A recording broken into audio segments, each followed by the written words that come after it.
दिवाली का त्योहार है और इस समय वायु प्रदूषण और जो ध्वनि प्रदूषण है उसके बढ़ने की पूरी संभावना है। इसके अतिरिक्त जो आसपास के राज्य हैं वहां पे पराली जलने लगी है, उससे भी वायु प्रदूषण बढ़ने लगा है। खास करके ऐसे मरीज जिनको पहले कोविड हो चुका है, जिनको कोई रेस्पिरेटरी प्रॉब्लम है, जिनको कोविड होने की वजह से उनका लंग डैमेज हो चुके हैं, उनको समस्या बढ़ सकती है।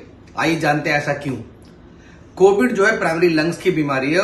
लंग्स के अंदर जो इन्फेक्शन होता है उसकी वजह से जो वहां पे एल्वियोलाई होती है, जहां पे ऑक्सीजन का आदान प्रदान होता है, उनके अंदर फ्लूइड हो जाता है, निमोनिया और एआरडीएस जैसी संभावनाएं हो जाती हैं। उसकी वजह से जो लंग्स की जो आपकी वाइटल कैपेसिटी है वो कम हो जाती है और कहीं न कहीं अगर आप एक्सर्शन कर रहे हैं या ऐसे माहौल में या वातावरण में जी रहे हैं जहां पे प्रदूषण है जिसकी वजह से लंग्स पे लोड ज्यादा पड़ रहा है, तो लंग्स की बीमारी बढ़ सकती है या सांस लेने में दिक्कत हो सकती है, अस्थमा का एक्यूट अटैक हो सकता है, सीओपीडी जैसी बीमारी हो सकती है।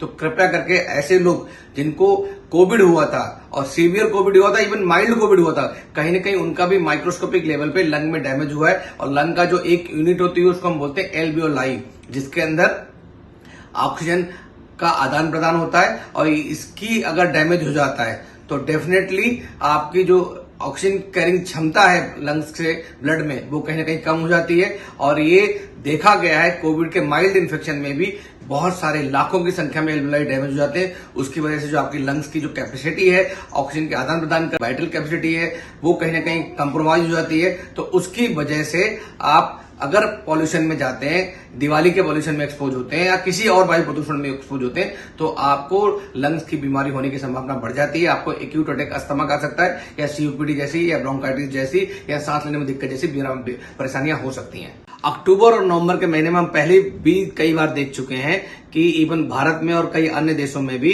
कि जो हमारा जो वातावरण है वो प्रदूषित होने की वजह से उसमें स्मॉग की लेयर बन जाती है और वो इतनी खतरनाक होती है कि उसमें आपको सांस लेना दूभर हो जाता है। इसके अंदर बहुत सारी गैसेस होती हैं, बहुत सारे पार्टिकल्स होते हैं, बहुत सारे डस्ट पार्टिकल्स होते हैं और जिनको जो इतना साइज छोटा होता है कि जब हम इन्हें को इनहेल करते हैं, सांस से लेते हैं, तो अंदर जाके लंग्स के अंदर बहुत सारे कॉम्प्लिकेशन जैसे फाइब्रोसिस है, लंग कैपेसिटी को कम करना है, इवन लॉन्ग टर्म में कैंसर जैसी बीमारियां उत्पन्न करता है। और इवन उस दौरान भी आपको सांस लेना दूभर हो जाता है। इवन घर के अंदर आपको एयर प्यूरिफायर लगाने पड़ते हैं, बाहर आपको वॉक नहीं कर सकते हम लोग, उससे दिक्कतें आती हैं। तो इसलिए ये कहीं ना कहीं हेल्थ इमरजेंसी जैसे हालात पैदा करने की क्षमता रखता है। तो इसलिए हम सबको चाहिए, खास करके जो इन विंटर मंथ में अक्टूबर, नवंबर, दिसंबर में अपने वातावरण में एयर पोल्यूशन को कम करना चाहिए, चाहे हमें वो ट्रांसपोर्ट के जरिए कम करना पड़े, बिकॉज ट्रांसपोर्ट व्हीकल्स हैं वो एक बहुत बड़ा कंट्रीब्यूटर है कहीं ना कहीं एयर पोल्यूशन को क्रिएट करने में। दूसरा है पराली को जलाना है, उसको बंद करना चाहिए।